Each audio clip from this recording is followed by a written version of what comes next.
Cricket in Pakistan has not recovered. While there were drastic changes made post the Champions Trophy and the series against New Zealand put that to test, the results have been just as appalling. A T20 series loss and a whitewash in the ODI series, only reiterating the calamity Pakistan cricket finds itself in.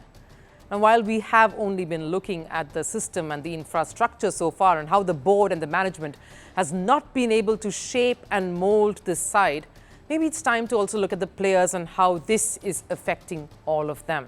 Having lost the ODI series in the second match itself, the Pakistan cricket team were expected to play for pride in the final game of their tour. But the match ended up accomplishing the exact opposite. What happened at the Bay Oval has put Pakistan cricket once again under the spotlight. And it isn't just because Pakistan lost to the home side by 43 runs. The resistance to the Black Caps' dominance has been frugal and very meek. But something happened on the sidelines that has brought the turmoil in Pakistan cricket back to sharp focus. A player was involved in an ugly scuffle with a section of fans, and at the center of it, once again, a team member who wasn't even part of the playing 11. Kushdeel Shah was standing at the ropes when he was confronted by a couple of spectators during the game.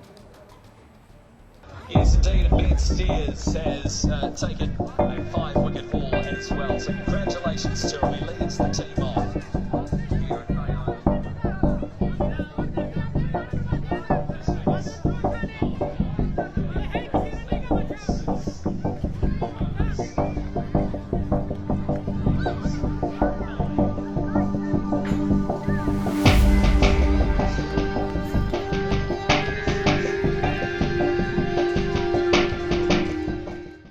The second such instance of a Pakistan player and a fan face-off in as many matches. In the second one day, it was Abrar Ahmed who was taunted for the Shubman Gill send-off that he had given him at the Champions Trophy. And while Abrar just ignored the taunt and walked away, Kushdeel Shah decided to take matters into his own hands. The cricketer was involved in a heated clash there that nearly escalated into a physical blow-up.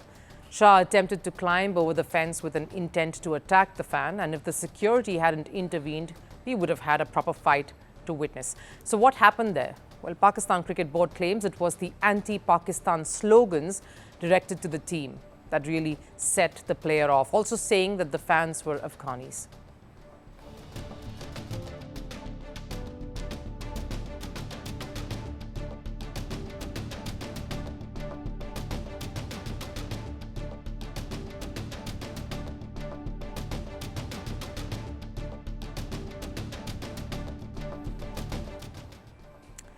Now, there are geopolitical tensions between Afghanistan and Pakistan, so even if this episode is true, maybe such an incident is bound to take place. Nevertheless, cricketers, more so Pakistan cricketers by now, have seen enough of fans lashing out at them to know that the last thing to do would be to react or respond. Sure, the fan would have used abusive language, might have crossed the line, but maybe letting the security personnel deal with miscreants instead of becoming one was the way to go. Because once the Pakistan team lodged a formal complaint against the fans, they were ejected from the ground. Shah just had to do that earlier instead of trying to show who was boss there.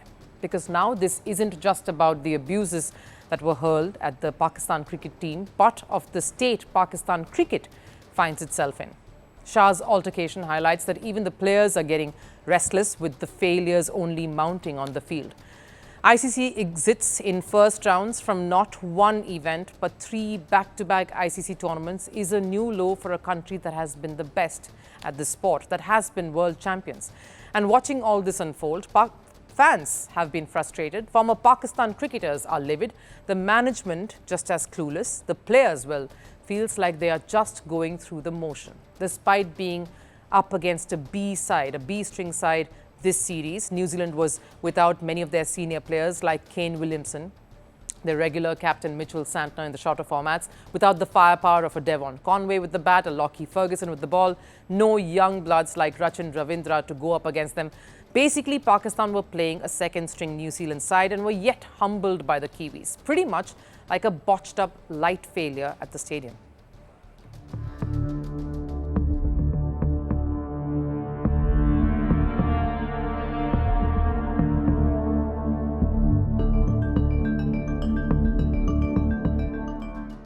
Those those are pictures from a light failure during the 39th over of the Pakistan run chase. The floodlights failed moments before the New Zealand pacer Jacob Duffy released the ball. Batting in complete darkness, Tayyip Tahir just about managed to evade the delivery and managed to avoid getting hit or injured. That pretty much sums up Pakistan cricket's foray into each tournament these last 2.5 years and pretty much their current state of affairs. Just about flailing in the darkness as criticism and severe backlash keeps coming their way. Just hoping and praying that their strategies somehow click and the team manages to pull off a win. A scenario that is both shocking and dangerous, all leading to a Pakistan team that's low on confidence and lacking any momentum wherever they play, no matter who they're up against. If they really need to rise from the doldrums, someone needs to turn on the floodlights, turn on the switch, turn on the lights, as they say, and the switch of that lies in the hands of the Pakistan management.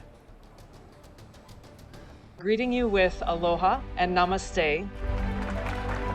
No, I love India. Presence, occupation of a territory by another country pertains to India, what we saw in Kashmir. How do you see Trump's America? Yes, the current administration behaves differently from the previous administration.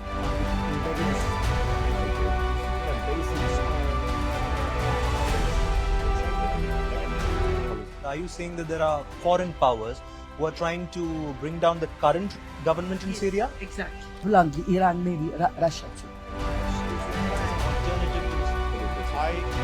Prime Minister Modi committed to South-South, cooperation. Not over 50%. Is Ukraine prepared to pay the price for that peace? No compromises at the cost of territorial integrity and sovereignty.